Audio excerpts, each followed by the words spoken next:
Sprouted grains are extremely rich in protein, and today I'm going to prepare moong dal, which is sprouted, and it goes really well with our rotis and rice.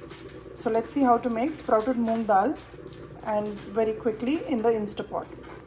I have one large onion, about 4 cloves of garlic. This is about 2 tomatoes, 2 sprigs of curry leaf, 1 tablespoon of green chilies. Everything is chopped and ready to go. Turn on your Instapot and click on saute mode. Keep it at 30 so that it doesn't stop in between when you're sauteing. This is about 2 cups of sprouted moong dal. I have also taken out 1/4 cup of the base masala which I have ready. Add about 1 tablespoon of oil and a big tablespoon of ghee. Whenever you make dal and when you give tadka with ghee, it is very delicious.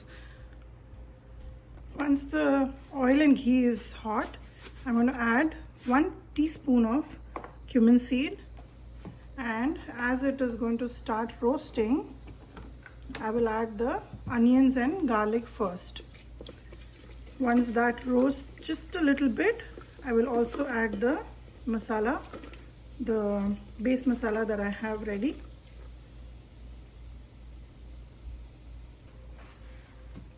Let's add the green chilies, followed by onions and garlic. We'll reserve the tomatoes. Add all the onions, all the garlic. And onion garlic is completely optional. If you don't eat it, you don't have to add it. You can just add the green chilies followed by tomatoes and then follow the rest of the process. Saute this, and I will add the salt so that it helps the onion cook faster. I'm going to add about 1.5 teaspoon right now, and we'll check if we require more seasoning later. Whenever you use sprouted moong dal or sprouted any kind of dal, remember that it will cook much faster because it has absorbed a lot of water and it is sprouted.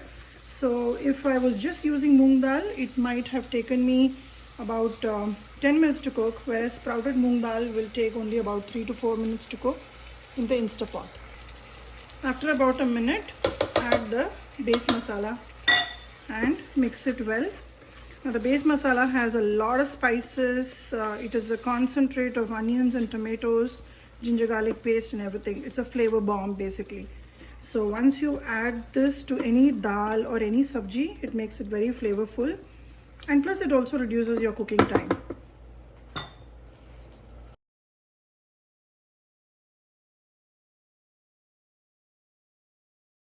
Cook the onions for about 3 minutes now. Add the curry leaf followed by all the tomatoes. And in the dal, I always like to add extra tomatoes. It just tastes really good. Dal is in general very bland, so when you add more flavor, it's just another level of experience. And the children will not fuss when they see this kind of a gravy in the dal. If it is just a plain dal, there is bound to be some amount of fussing. So cook this for about 2 minutes. This has been about 2 minutes since I've been cooking the tomatoes and onions. I'm going to add the sprouted moong dal, and along with that I'm also going to add water that will just cover the moong dal.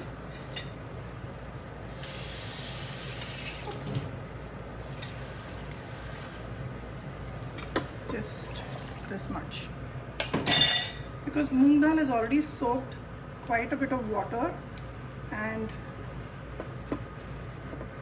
it will cook really fast. Add just a little bit more water to cover the dal, like so. This dal is not going to be extremely watery. We're going to keep it semi-thick, and that will taste really good with parathas or even with rice. If you'd like to dilute it even more, we can always adjust the consistency after it is cooked. Right now I've not added any masala. The base gravy has a lot of masala in it. Let's close the lid now. I'm going to keep it at seal. Close it. On the top, keep it at seal. And on the program, first cancel the saute mode, turn on the pressure cook mode for 5 minutes and let the machine do its job. Let it naturally pressure release and cool down. When it's safe to open, I'll show you the next process. The machine has built pressure, so the button is popped up. Don't try to mess up with the machine right now, let it cook. The pressure is settled in the Instapot and the button's gone down. Now slowly twist and open. You can see that the dal is very well cooked. You can see that all the dal is very well cooked and the oil is also separated on top.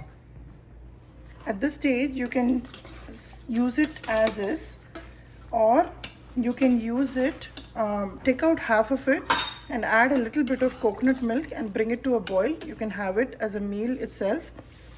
This curry is great as is to go with any jeera rice or paratha. If you want to have it like a chaat, you can just have this, add some sweet chutney, green chutney on top, and put a little bit of yogurt and serve it as a chaat as well. But I'm going to serve it with jeera rice today so that it's a meal. It's a very high protein meal. I would suggest you having this for lunch. For dinner, it can get very heavy. So garnish with a lot of fresh coriander and it is ready to serve. Give it a try and let me know how this moong dal, sprouted moong dal, turned out for you.